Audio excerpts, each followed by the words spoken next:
Amel's bare feet sank softly into the red earth of Imbali village, the sun painting long shadows across the mud huts.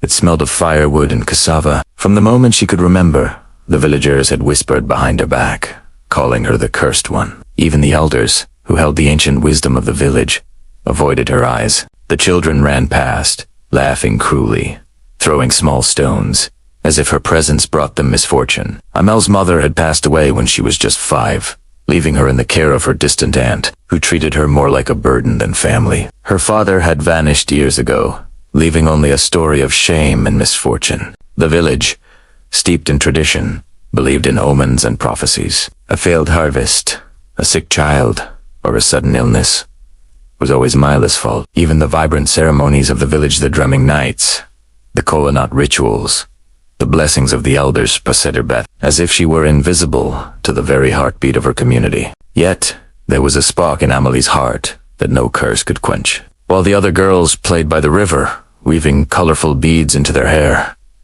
Amahal would sit beneath the giant baobab tree, listening to the wind carry the stories of her ancestors. She imagined herself walking through the royal halls she had only seen in the faded tapestries of the village shrine. Sometimes, she caught glimpses of her own reflection in the river's water, and for a brief moment, she felt powerful, free, untouchable.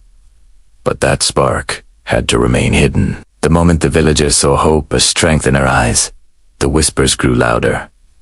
"She will bring us misfortune," the elders would say, their voices heavy with conviction. Amahal learned early that courage in this village had to be quiet, like the secret movement of a snake through the tall grass. One evening, as the sun dipped low, Amahal wandered to the edge of the forest, where the ancestral spirits were said to dwell. A soft breeze carried the scent of wildflowers and the distant call of a hornbill. Something stirred deep within her, a sense of destiny she did not yet understand. The village fire crackled behind her, the voices of the elders rising in song and caution. But Amahal felt drawn forward, as if an unseen hand was guiding her steps. And then, from the shadows, a flicker of light, not from the fire, but something otherworldly, warm and golden. Amahali froze. Was it a spirit? A message? Her heart pounded, caught between fear and awe. Could this be the moment when the life she had always dreamed of began? Or was it another cruel trick, a reminder of her place at the bottom of the village hierarchy? Amahal took a hesitant step forward, the red earth giving way beneath her bare feet, and whispered to the wind, "Will I ever be more than the village's curse?" Amel's childhood was stitched into the rhythms of Imbali village, where the sun rose like molten gold over clay huts, and the smoke of cooking fires painted the sky in soft gray streaks. Her earliest memories were of her mother, singing in the soft tones of the Zulu lullabies, her voice a gentle balm against the harsh whispers of the village. But those moments were fleeting. Amahal was only 5 when her mother passed into the land of ancestors, leaving her with an aunt who saw her as nothing more than a shadow, a reminder of family misfortune. The village elders, draped in colorful cloths, patterned with ancestral symbols, held court under the baobab tree at the heart of Imbali. Here, they judged everything: the crops, the rainfall, the health of children, and even the fates of villagers. Amahal grew up believing that each whispered accusation, each scowl from a passing elder, held weight heavier than any gold. The child of ill omen, Muthard, pointing at her when they thought no one could hear. Yet, despite the constant scorn, Amahal learned the subtle ways of the village. She watched the women pound millet in wooden mortar, their hands skillful, their laughter rising like birdsong. She watched the men carve masks for ritual dances, the sharp edges of their knives singing against the wood. And she learned the rhythms of the drums, the stories hidden in each beat, the tales of kings, of brave hunters, of women who carried the wisdom of generations. Amel's small joys were tied to village rituals. During the harvest festival, she would sit in the shadows, eyes wide, as the dancers spun in vivid skirts of red and yellow, their feet striking the earth in a pulse that seemed to echo in her chest. She longed to join them, to let her spirit soar, but the whispers held her back. She brings misfortune. She must not dance. School was a rare privilege, and Amahal attended the small mud brick hut, where the village teacher, an elder with twinkling eyes, tried to ignite minds despite the scarcity of books. Amahol absorbed each story like a sponge, tales of heroes, moral lessons, and a hidden strength in one's bloodline. In secret, she began to dream. One day, I will show them that I am more than their curse. One afternoon, while wandering near the river that curved like a silver snake through the village, Amahal found an old, cracked mask, half buried in the mud. She ran her fingers over the carved symbols, feeling a pulse beneath her fingertips. A whisper from the ancestors. Perhaps it was a sign, a message meant for her alone. The elders' warnings clanged in her ears. Yet a strange courage rose in her chest. Amahal learned early that strength in Imbali village was not given, was taken quietly, like water from the river in the night. And though the world around her judged and shunned her, she began to understand that her spirit could not be caged. Beneath the whispering wind, beneath the drumbeats of festivals and rituals, she began to sense that her life was tied to something far greater than the narrow expectations of her village. As the sun dipped behind the distant hills, painting the river gold, Amahal whispered to the flowing water, "If I am meant for more, let it find me." The dawn in Imbali village was pale and fragile, yet its light could not touch the shadow that clung to Amal's heart. Rumors had spread like wildfire through the dusty streets. A theft, they claimed, and Amal's name was whispered with venom. No one stopped to ask the truth. In a village where omens guided every step, her presence alone was enough to invite suspicion. That morning the elders gathered under the baobab tree, their robes rustling as they pronounced judgment. The villagers stood in a half-circle, faces hardened, eyes wide with accusation. Amahal, small and trembling, felt the weight of every gaze, every whispered curse pressing her to the earth. The children she had once played with now mocked her openly, throwing stones and jeers as she tried to pass. Her aunt, who should have been her protector, remained silent, her face a mask of shame and fear. Amahal was sent to the fields at sunrise, working under the hot, unforgiving sun. She carried heavy baskets of millet and water, her fingers raw and bleeding. The other women and men watched with cold indifference, some smirking at her misfortune. The air smelled of earth, sweat, and smoke from cooking fires. But even this familiar scent could not comfort her. Her only companions were the crickets and cicadas, their song relentless under the glaring sun. The village rituals continued around her, festivals and dances taking place while Amahal labored in silence. That evening, the drums rolled through the village square as masked dancers celebrated the harvest. Amahal pressed herself against the shadows, hidden yet aching to move with them. She watched the elders nod in approval, the firelight flickering across painted faces. The music seemed to mock her, a cruel reminder that she was not welcome in the life she longed to join. One night, as Amahal returned from the fields, her aunt's harsh voice met her at the doorway. "You are nothing but shame," she spat. Amal's shoulders slumped, tears threatening to fall, yet she bit her lips and held her head high. She had learned early, in this village, showing weakness invited cruelty. Her spirit, though battered, remained unbroken. It was in these long nights beneath the stars over the red clay roofs that Amahal began to nurture a secret resolve. The elder superstitions, the village's judgment, and the harshness of her aunt could not extinguish the fire within her. She would endure. She would rise. She would find a path that no curse, no mockery could deny. And so, Amahal made her first silent vow. "I will survive. I will find my destiny, even if it hides behind these walls of scorn." The next day, when the village elders convened again under the baobab, Amal's eyes glimmered with quiet determination. They did not see it, but she had already begun the first step toward changing her fate. The sun had barely risen over the distant hills when Amahal found herself walking through the towering ivory gates of the royal palace, her small feet crunching on the polished stones. The air smelled of incense, spices, and fine oils so different from the earthy scent of Imbali village. Amal's heart thumped as she stepped into a world she had only dreamed of. A world of silken robes, painted murals, and carved pillars that told stories of kings and queens long past. The palace was alive with whispers and movement. Servants in bright cloths rushed past, balancing trays of food and jars of water, their feet barely touching the ground. Guards in ornate uniforms with feathered headdresses observed her with suspicion, while children of the court stared curiously from behind latticed windows. Amel's ragged clothing marked her immediately as an outsider, and the stares she received cut deeper than any scorn she had endured in her village. A stern-faced matron approached, her beads jingling with every step. "You will work in the kitchens," she commanded, her eyes cold and assessing. Amahul bowed, hiding the flicker of fear and wonder in her eyes. The kitchen was a maze of scents. Roasted meats, fresh herbs, and the sweet aroma of maize porridge. Her hands, accustomed to the roughness of village labor, now worked to chop, grind, and stir with precision under the watchful eyes of the head cooks. Even here, the whispers followed her. A girl of ill fate. What is she doing among us?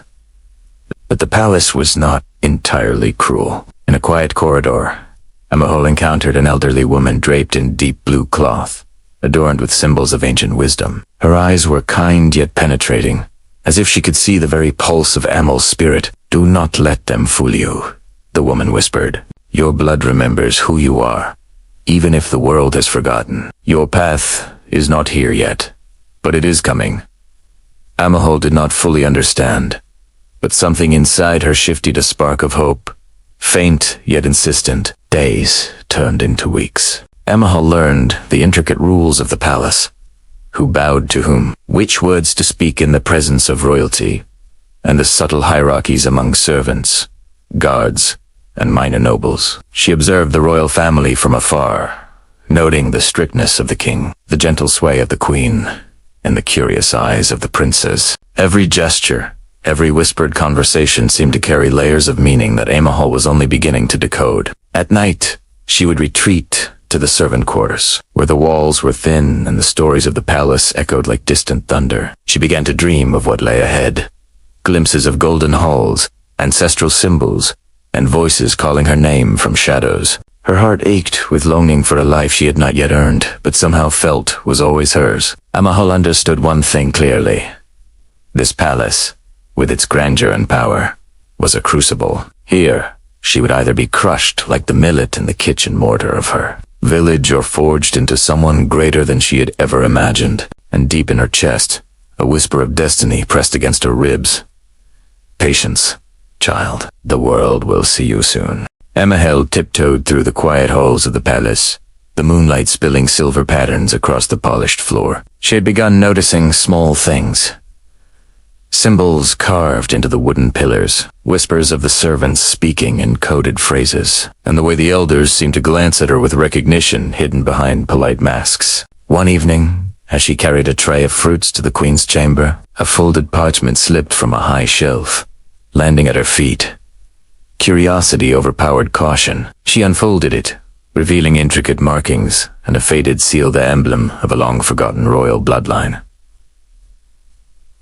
Her breath caught. Could this be about her? The elderly woman in blue, who always appeared when Amahul least expected, emerged from the shadows. "It is time, you know," she said softly. Her eyes glimmered with the knowledge of many decades. "The village did not curse you. They only could not see what the ancestors had already chosen. You are of royal blood, hidden away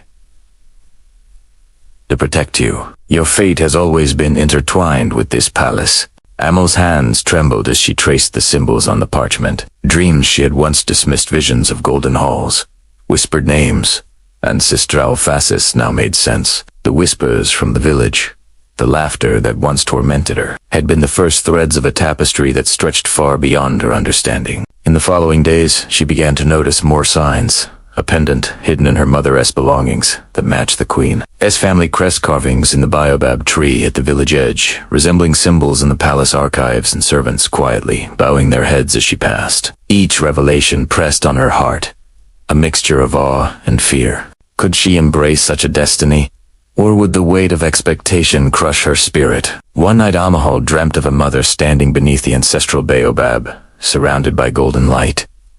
"You carry the blood of kings," her mother whispered. "Do not hide from it. The world may have shunned you, but your time is near. Remember who you are." She awoke with tears streaming down her face, the first warmth in her heart since leaving the village. The palace corridors seemed to hum with quiet energy now, as if the walls themselves acknowledged her presence. Amahul realized that her journey of suffering had been only the first chapter, Ahead lay challenges she could not yet imagine, but for the first time, she felt the stirrings of purpose and power. She clutched the parchment to her chest, whispering to herself, "If this is who I am, then I will not hide. I will embrace it, even if it terrifies me." And somewhere deep within the palace, the drums of destiny began their slow, steady beat, marking the start of a path that would change her life and the village that had once cursed her.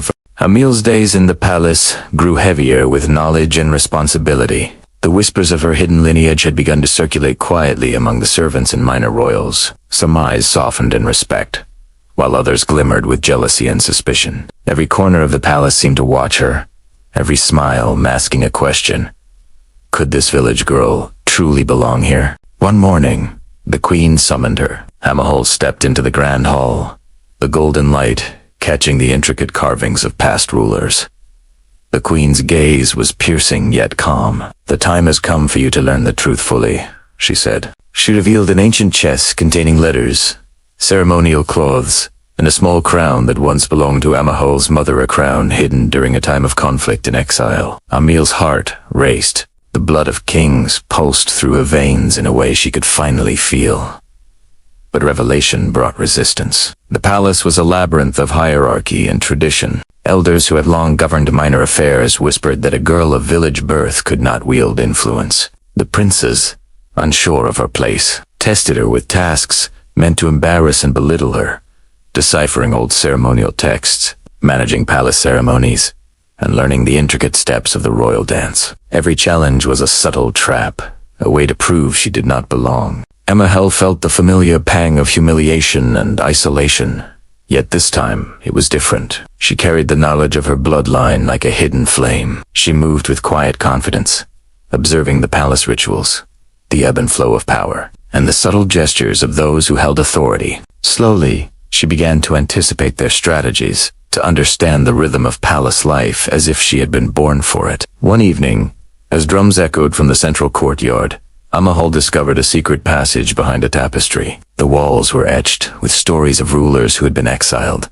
misunderstood, or forgotten. It was here that she realized the palace itself had been testing those with royal blood, shaping them for leadership through hardship and observation. Amahol also noticed subtle alliances forming. The elderly guide in blue, loyal servants, and even a few sympathetic royals now offered small gestures of support. Approving nod, a discreet word, or a hidden note of advice. These tiny acts became her compass, helping her navigate the treacherous waters of palace politics. By the next full moon, Amahal had faced her first major test, a ceremonial procession where she was to lead the servants and minor royals in a dance of respect to the elders. Every misstep could humiliate her and cast doubt on her claim to destiny. Yet, with quiet precision and an inner rhythm she had honed beneath the baobab trees of her village, she moved gracefully, each gesture a tribute to the ancestors who had whispered strength into her heart. The hall fell silent as the elders nodded in approval. Amahal felt a surge of determination. She had passed the first real obstacle, but the path ahead remained steep. She understood now. To embrace her destiny fully, she must not only survive the palace, but master it, earning respect and trust without losing her spirit to fear or doubt. "I am more than their whispers," she whispered to herself, "and the world will see it." The palace corridors no longer seemed daunting to Amahel. Each step she took echoed with quiet authority, her presence commanding subtle respect. The same servants who once whispered behind her back now offered small bows, their eyes softened by recognition of her intelligence and courage. Even the minor royals who had once tested her seemed to measure her differently, their amusement replaced by cautious admiration. Amal's rise was gradual, a careful dance, learned from years of observation in the village. She understood the rhythms of respect, hierarchy, and duty, just as she had learned the cycles of planting and harvest under the sun-baked earth of The palace, like the village, was governed by patterns, rituals, ceremonies, and unspoken rules, and she moved with a grace that made the walls themselves seem to acknowledge her. One day, a crisis struck.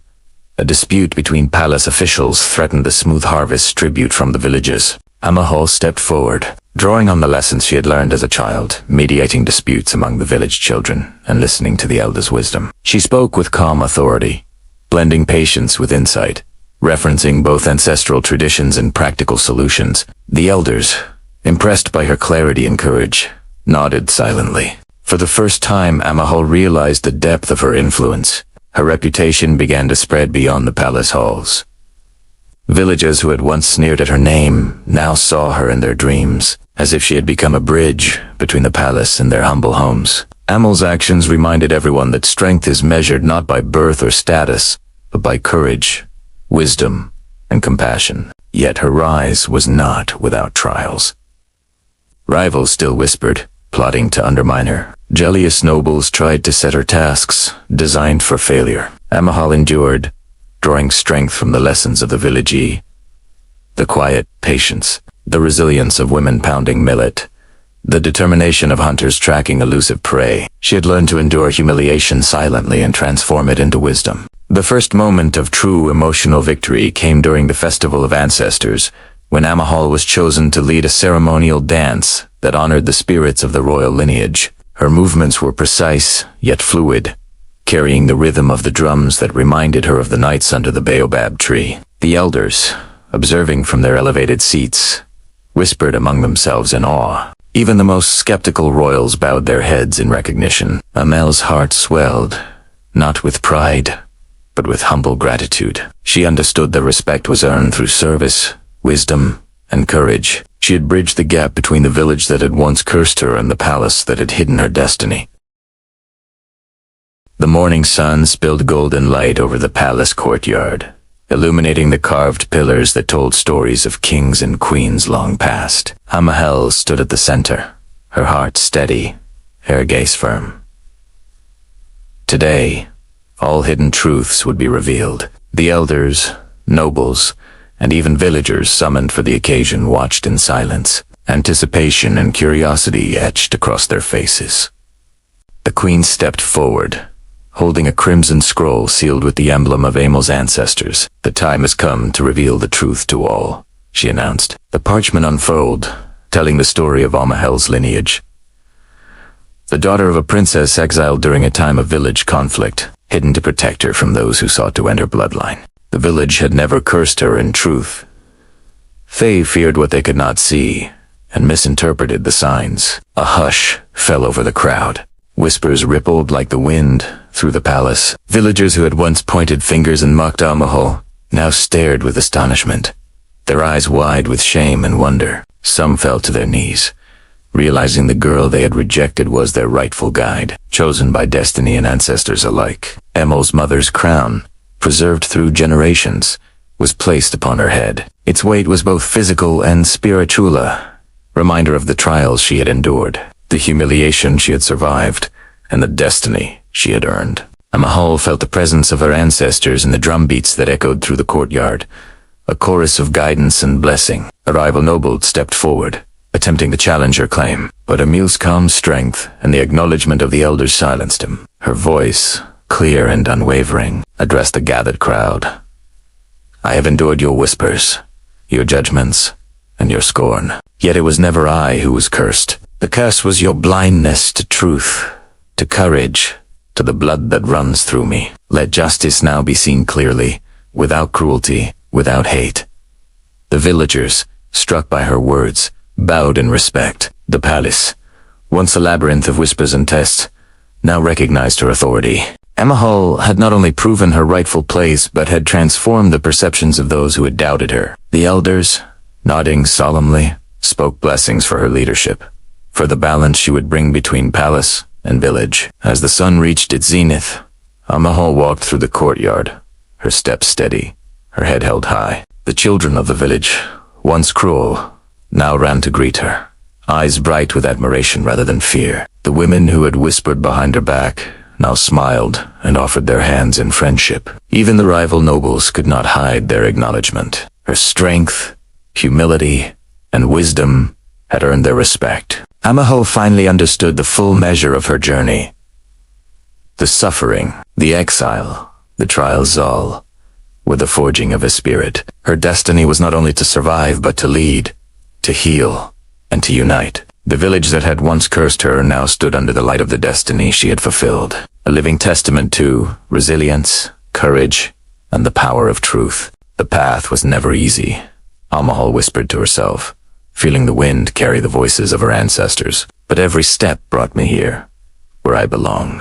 Amahal walked through the courtyard of the palace, the sunlight glinting off the carved pillars, as her thoughts lingered on Imbali village. The people who had once shunned her were now looking to her, uncertain but hopeful. She knew that her journey was not yet complete. The village still carried fear and old superstitions in their hearts. Her first act as a leader was to invite the village elders and children to the palace. The path from mud huts to golden halls was both literal and symbolic. Amahal moved gracefully, her presence a living testament to resilience and destiny. She remembered the lessons of her childhood, the patience of women pounding millet, the rhythm of drums guiding hunters through the forest, the whispers of ancestors beneath the baobab tree. Each step carried those teachings, bridging past and present. The elders bowed as she approached, their faces a mixture of awe and humility. "Amahal," they murmured, "we did not see. Forgive our blindness." She nodded, her heart forgiving, but her eyes steady. "The past cannot be changed, but we can build together. The village and palace must thrive as one, guided by truth, respect, and courage." She began teaching the villagers ritual dances and ceremonies with new meaning, blending the palace traditions with those of Imbali. Children learned under her gentle guidance, weaving colored beads into their hair as they once did by the river, now alongside songs of the royal ancestors. The women learned to combine kitchen techniques with palace culinary arts, creating foods that nourished both body and spirit. Amahal saw smiles bloom where once there had been fear. Even the palace staff adapted to her leadership. Servants, once wary of the village girl, now respected her judgment, seeking her advice for festivals, ceremonies, and the management of palace affairs. Amahal realized leadership was more than authority. It was listening, guiding, and nurturing those around her. She worked tirelessly, often walking late into the night beneath the moon, ensuring that balance, justice, and cultural harmony were maintained. One evening, as Amahal stood beneath the baobab tree in the palace courtyard, she felt the wind brush across her face, carrying scents of the village and the forest beyond. She whispered a prayer of gratitude to the ancestors. "You have guided me through hardship, through whispers, through fear. May I honor you by leading with wisdom, compassion, and courage." Her connection with both village and palace grew stronger. The drums now beat in unison, celebratory, steady, and harmonious. Amahal understood that her true strength lay in unity, in blending the wisdom of her roots with the authority of her destiny. The people no longer saw her as cursed. She had become their bridge, their hope, and their living story of resilience. And so, Amal's journey continued not in solitude or humiliation, but in purpose. Every step she took resonated with the heartbeat of Imbali village, carrying forward the legacy of her ancestors and the promise of a future built on understanding, respect, and courage.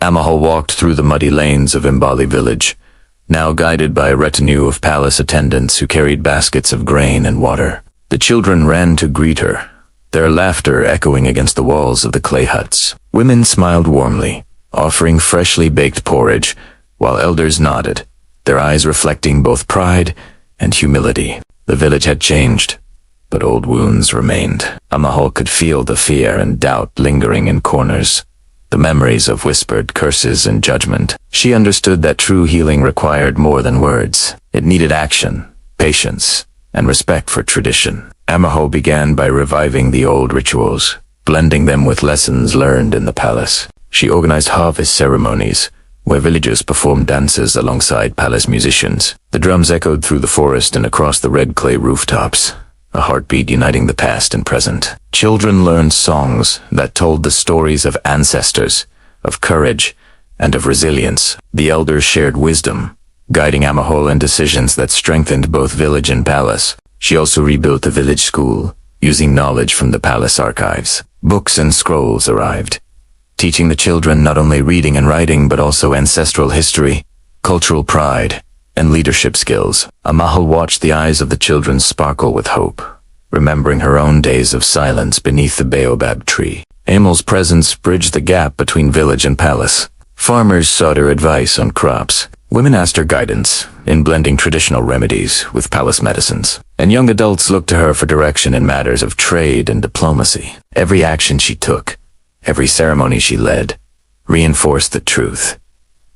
She was not a cursed child, but a chosen one, meant to unite her people. One evening, as the sun dipped behind the distant hills, Amahal sat under the ancient baobab tree, surrounded by villagers and palace attendants alike. The elders shared stories of past struggles, laughter mingling with tears. Amahal listened, nodding, her heart full of empathy and understanding. She realized that leadership was not about fear or control, but guidance, patience, and nurturing growth. The village that had once whispered her name in fear now sang her praises. The children painted murals depicting her journey, barefoot in the red earth, walking to the palace, standing proudly beneath golden pillars. Women wove intricate beadwork, symbolizing unity, resilience, and hope.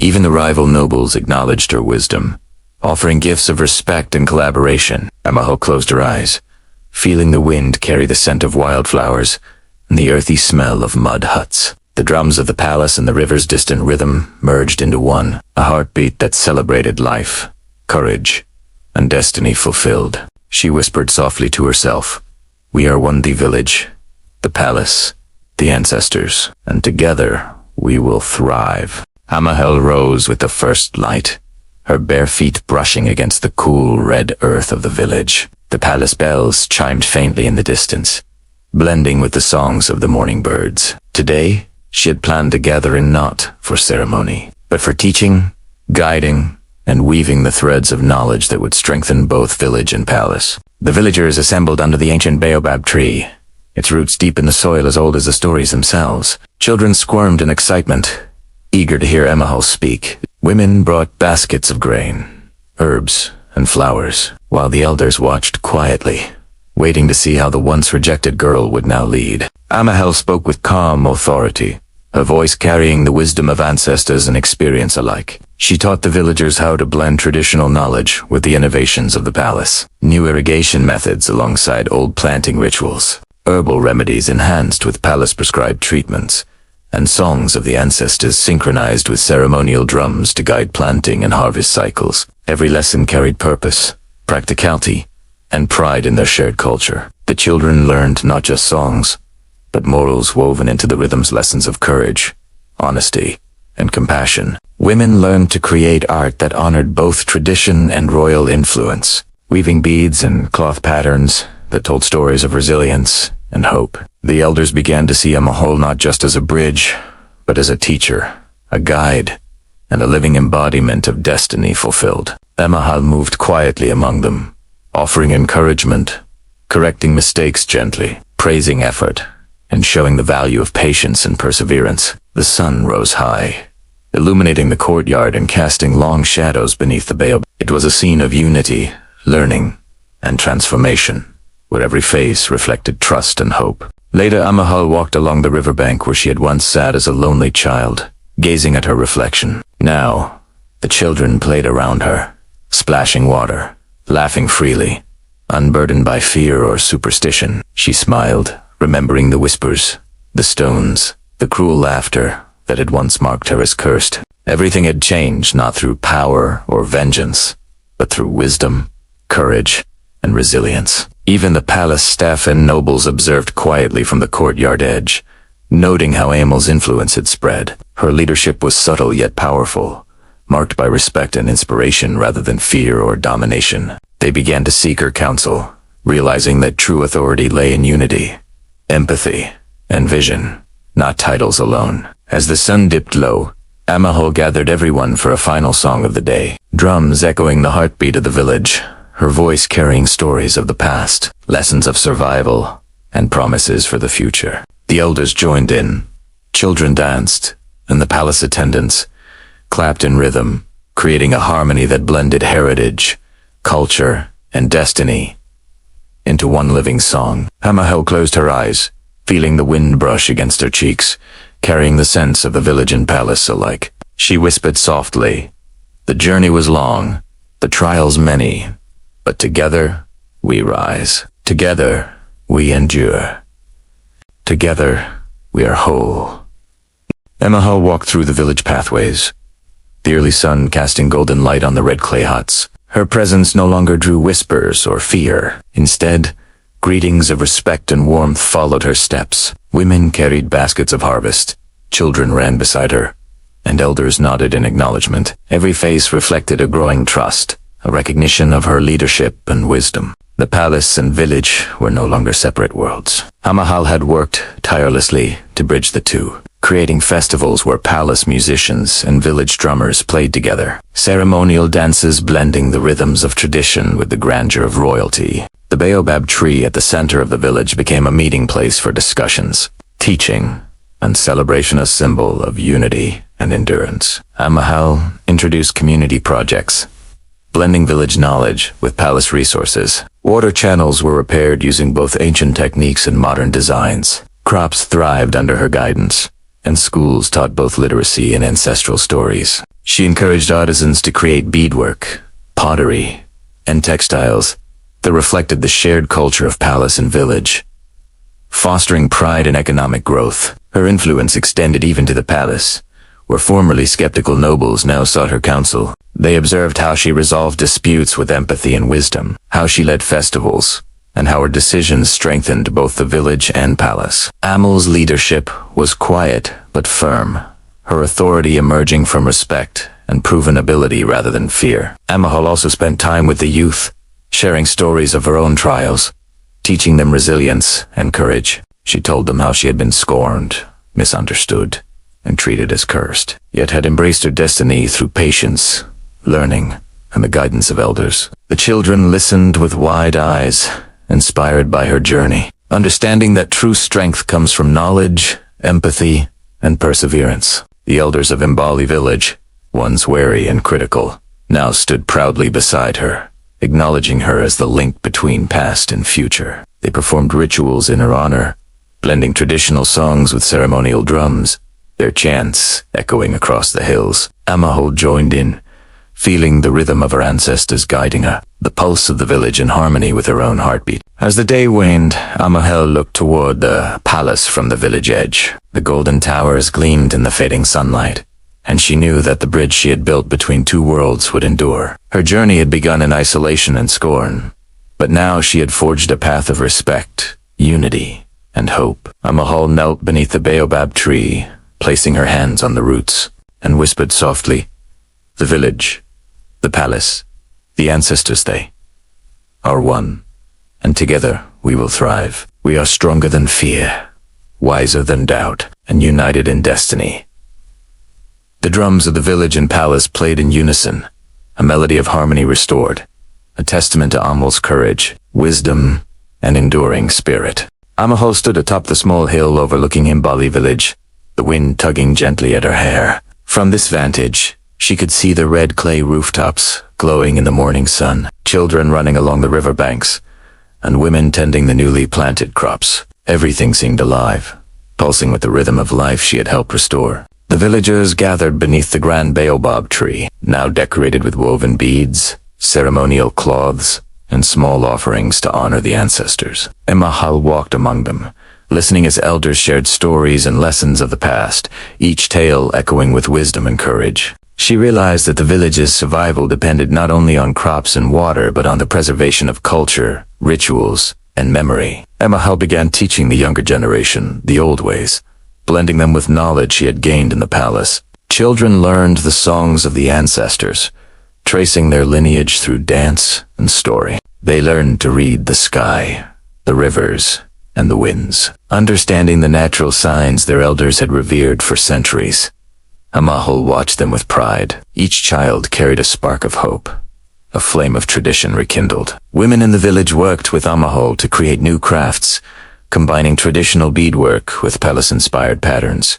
Their laughter filled the air, a joyous sound that contrasted with the fearful whispers of years past. Men rebuilt the irrigation systems, guided by Amal's knowledge of both palace engineering and village ingenuity. Every effort reinforced the community united in purpose and respect. Amahal also spent time with the elders, learning deeper rituals and prophecies, understanding how her own journey mirrored the trials of those who had come before her. She realized that her rise was not just personal, it was a continuation of the ancestors' work, a living testament to resilience, courage, and wisdom. One evening, under the glow of a full moon, Amahal led a ceremonial dance to honor the ancestors. The villagers joined, drumming, singing, and weaving through the courtyard in joyous unity. Even palace attendants, once distant and formal, moved with her in harmony, their faces reflecting awe and respect. Amahal felt the pulse of the village, the heartbeat of history flowing through her veins.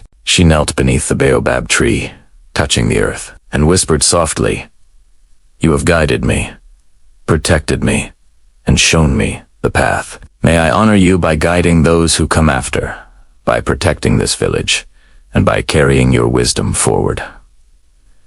The village, once divided by fear and misunderstanding, now thrived under her vision. Amela's legacy was not built on power alone, but on trust, knowledge, and the courage to unite two worlds. The people saw not only a leader, but a living embodiment of their history, their struggles, and their hopes for the future. As the night deepened, the stars shone brighter, reflecting on the river like ancestral eyes watching over the village. Amahal rose, her heart filled with quiet pride and determination. She knew that the path ahead would still have challenges, but together, the village and palace would carry forward a legacy of resilience, harmony, and hope. The sun rose over Mbali village, casting long golden rays across the red clay huts and the winding river. Today was no ordinary day, it was the festival of unity, a celebration Amahal had envisioned to honor both the village and palace traditions, blending them into one harmonious gathering. Children ran barefoot through the pathways, carrying brightly woven banners and fresh flowers, their laughter echoing against the hills. Women prepared ceremonial foods, combining recipes from the palace kitchens with the familiar flavors of the village. Men lined the riverbanks, setting up drums and musical instruments, their hands skilled in rhythms passed down through generations. Amahal moved among them, her presence both humble and commanding. She wore a ceremonial robe embroidered with ancestral symbols, reflecting the union of palace grandeur and village heritage. Elders bowed respectfully as she passed, whispering words of guidance and blessings. Amahal smiled softly, understanding that respect was no longer demanded, it was freely given through trust, action, and wisdom. The festival began with ritual dances beneath the great baobab tree, children leading the steps with joyful precision, women weaving in patterns of color, and men drumming the ancestral rhythms. Amila's movements were graceful, echoing the lessons of her childhood and the sophistication of palace ceremonies. Every gesture told a story of struggle, of endurance, of triumph, and of harmony between two worlds. Songs rose into the air, recounting the village's history, the palace's legacy, and Amal's journey from rejection to leadership. The villagers and palace attendants joined together, voices blending, drums synchronizing, and hearts beating as one. The festival became a living tapestry of culture, resilience, and unity, each note carrying the pride of generations past. Amahal addressed the crowd, her voice clear and unwavering. "We are no longer divided by fear, by whispers, or by misunderstanding. Today, we honor the ancestors, the village, and the palace. Together, we thrive.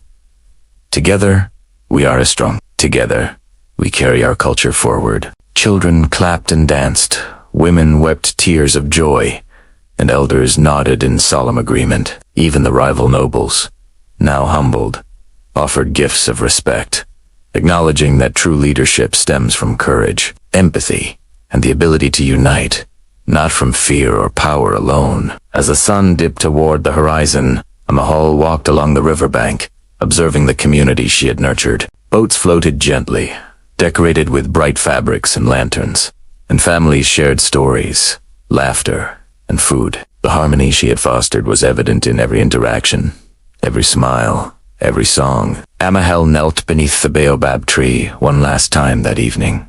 Touching the roots with reverence, she whispered to the ancestors, "You guided me through darkness, through whispers, and through trials. Today, the village sings in harmony. May this unity endure for generations to come." And as the stars appeared, reflected on the river's surface, Amahal felt a quiet satisfaction. The village and palace were no longer separate worlds, but two hearts beating in unison, a living testament to her journey, courage, and the enduring spirit of her people. Amahal rose with the dawn, the golden light spilling over Mbali village, illuminating the clay huts, winding pathways, and the lush fields beyond. Today, her focus was on strengthening the bonds she had nurtured between the palace and village, ensuring that culture, knowledge, and prosperity flowed through every home. She walked through the village with purpose, stopping to guide farmers on planting techniques that blended traditional methods with innovations learned from palace advisors. She explained how the timing of the rains, the patterns of the stars, and the rhythms of the river could be combined with modern strategies to yield abundant harvests. The villagers listened intently, their faces lighting with understanding and hope. Women gathered around Amahal, learning to combine their traditional crafts with palace-inspired designs. Beadwork, cloth weaving, and pottery were infused with new techniques, yet retained the ancestral patterns that told stories of courage, endurance, and the village's history. Amahal reminded them, "Our past carries our wisdom. Our hands carry our legacy. Together, we create a future worthy of both."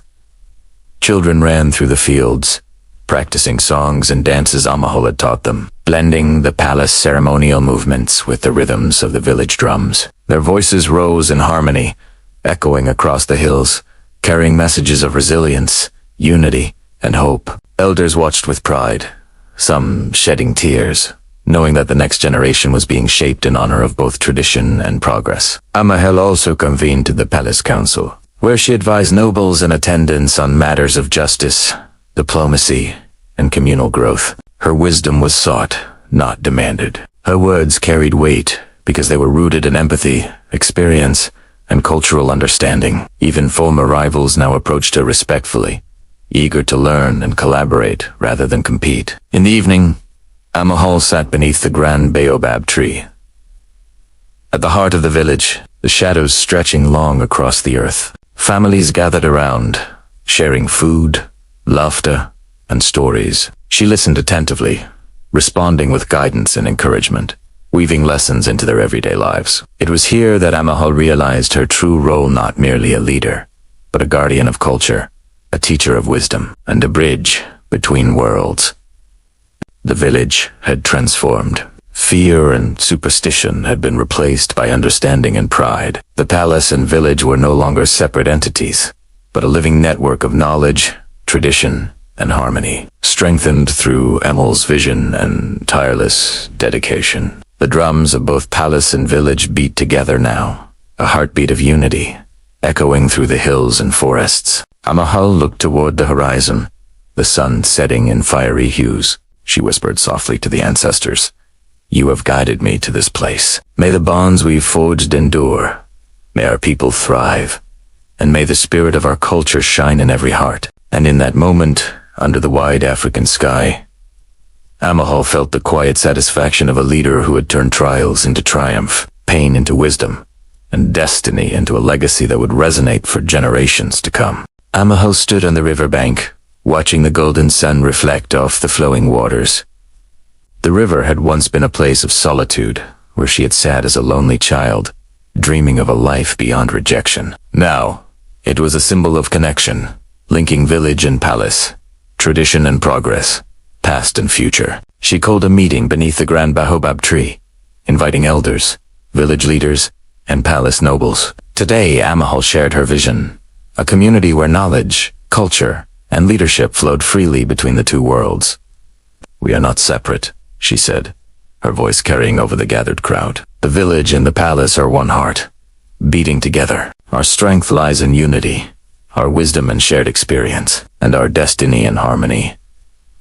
The elders nodded solemnly, their faces reflecting pride and cautious hope. Women brought offerings of woven mats and ceremonial herbs. Children displayed songs and dances that blended palace steps with village rhythms. Amahal moved among them, guiding, correcting, praising, and encouraging a living example of resilience, vision, and leadership. She introduced new cultural programs, teaching both palace attendants and villagers the stories, songs, and dances of each other's traditions. Festivals were now joint affairs, where palace drums and village drums played in unison, where ceremonial robes mingled with colorful village cloths, and where laughter and joy flowed freely. Every celebration reinforced the truth Amahal had lived.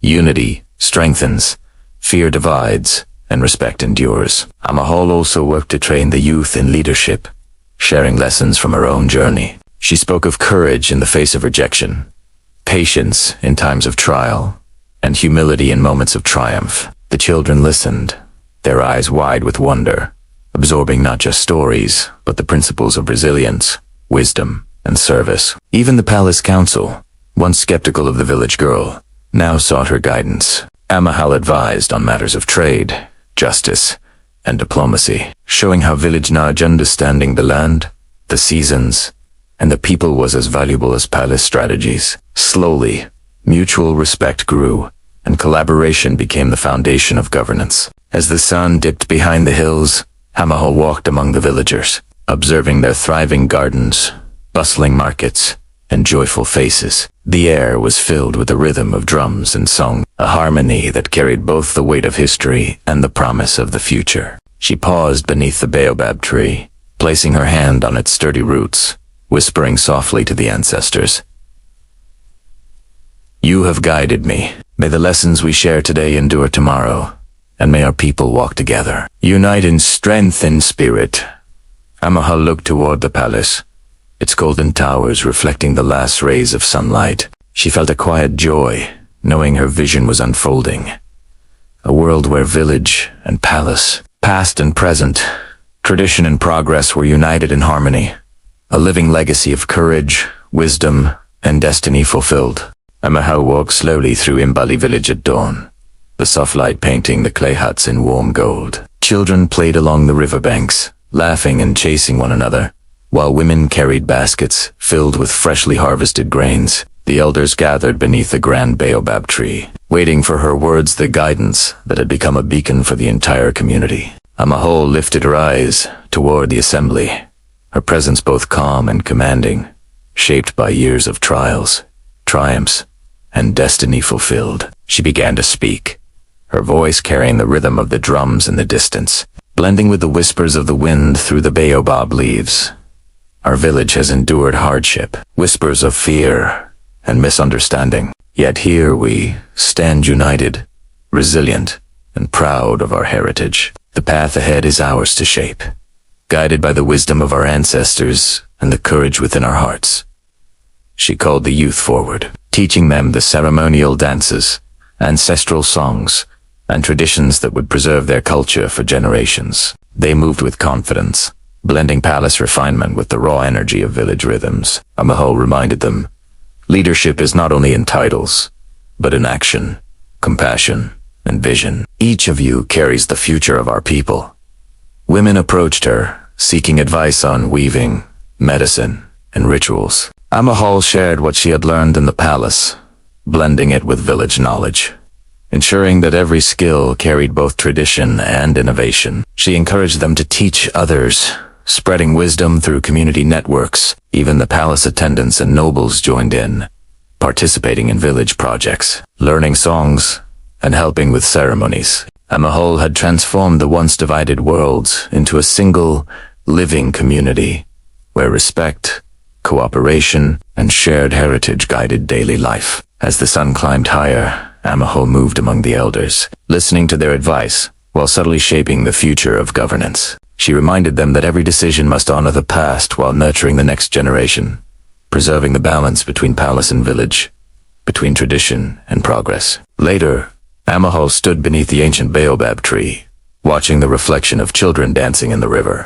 She thought of the hardships she had endured, the whispers, the scorn, the exile from her village, and smiled quietly. Now, she was not only a leader, but a guardian of destiny, a bridge between worlds, and a living testament to resilience. The villagers, elders, and palace members joined in a final song for the day, drums and voices echoing across the fields and river. Amahal raised her hands, guiding them in harmony, feeling the pulse of generations behind her. She whispered softly to the ancestors, "You have guided me, strengthened me, and shown me the path. May this unity endure. May our people walk forward in courage, and may our legacy be remembered for generations." as the day faded into evening. Amal's heart swelled with quiet pride and determination. Her journey was nearing its completion, and the village, once fractured and fearful, now thrived under her guidance, a living harmony of culture, wisdom, and destiny fulfilled. The sun dipped low behind the rolling hills of Mbali, painting the sky in hues of orange and crimson. The village hummed with life, children's laughter, women's songs, the steady rhythm of drums echoing across the red clay rooftops. Amahal stood at the heart of it all, beneath the grand baobab tree, her eyes reflecting the golden light of a day that marked completion, hope, and fulfillment. The villagers and palace attendants had gathered together, no longer separate communities, but a single living family. Elders whispered prayers to the ancestors, their voices carrying gratitude for the courage and vision of the girl who had once been scorned. Children danced barefoot in the dirt, weaving in the lessons of history, tradition, and unity. Women shared freshly baked bread and colorful woven cloths, symbols of heritage nurtured and creativity celebrated. Amahu raised her hands, and a hush fell over the crowd. "Today," she began, her voice carrying with calm authority, "we honor our past, embrace our present, and prepare for our future. Our ancestors have guided us, and our unity has made us strong. Let this village, these people, and this palace be a living testament that courage, wisdom, and resilience will always shape destiny." The crowd erupted in song and dance, a celebration of overcoming fear, embracing identity, and weaving together worlds that had once seemed divided. Amahal smiled, walking among them, feeling the pulse of the community she had nurtured. She saw pride in every face, trust in every gesture, and hope in every heart. At that moment, Amahal reflected on her journey from the girl who was shunned, feared, and misunderstood, to the woman who became the bridge between destiny and heritage. Every hardship had taught patience, every betrayal had strengthened her spirit, and every lesson of the village had guided her hand. She realized that true leadership was not about power, but about service, empathy, and vision. She knelt beneath the baobab tree, placing her hands on its ancient roots, whispering softly, "May the legacy we have built endure. May future generations honor our culture, respect each other, and walk in courage. Let this village and palace thrive together, forever united in purpose and spirit." As the first stars appeared in the African sky, the river reflected their twinkle, merging past and present, hope and reality. Amahal rose, her heart full, knowing that her destiny was not merely hers. Alone it belonged to every child, every elder, every villager, and palace member who had shared in this journey. The drums faded into the night, but their rhythm remained in the hearts of all who had witnessed this transformation. Amahal looked across Mbali village one last time for the evening, seeing peace, harmony, and promise etched in every corner. She smiled, whispering to the ancestors, "The journey is complete, but the legacy continues. Courage, wisdom, and unity will guide this people forever. Destiny has been fulfilled, and so, under the African sky, with the village and palace united, Amal's story once, a tale of rejection and curse, had become a living legend of hope, resilience, and destiny realized.